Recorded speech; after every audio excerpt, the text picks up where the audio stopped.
Sunday morning started out windy and gray. The birches and poplars were swaying in the breeze.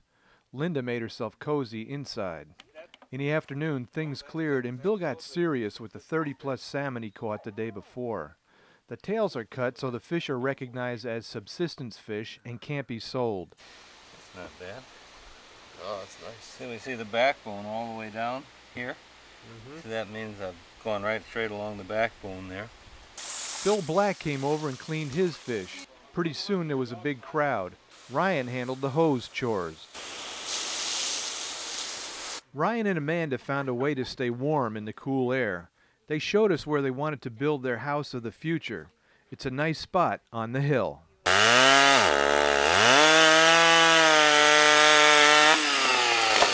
For now, Bill has a spot nearer the road he said they could use for the yurt, so he and Bob cut down some trees.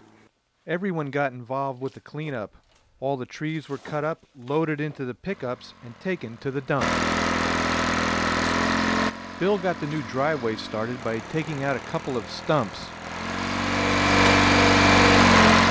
But we decided to call in the big boys to put in a driveway and clear a spot for the yurt.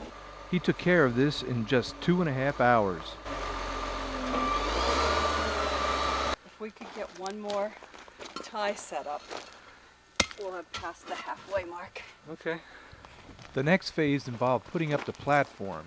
It was hard work getting everything to fit and level it at the same time. Amanda and Linda were two of the first to use it. By Friday afternoon, most of the pieces were in place, so a break was in order.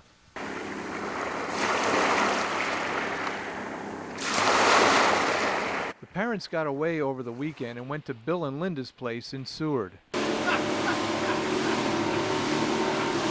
Bill's brother Rob and his wife Joanne took us all out on the bay to do some salmon fishing. Except for this one pink salmon, the fish weren't biting, but we had a nice day to be out on the water.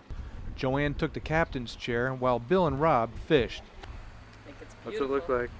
It's awesome. We had a great view of Mount McKinley on the way back, so we stopped at the new rest area for a closer look. The rest of the sandy. Once we returned to Ester, it was back to the project at hand.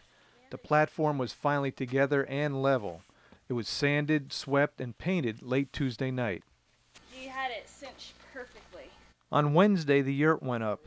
The outside accordion wall pulled out and went into place with the door frame. The next part was the trickiest, putting up the roof. Ryan held the circle while we put the posts in. It was tough, but we got it. Next, the roof went on. It fit like a glove. Then the side went on. Now it feels like something. Ryan and Amanda have a place to live. They will also have a view when the skylight goes on. Down the driveway to the little yurt in the woods.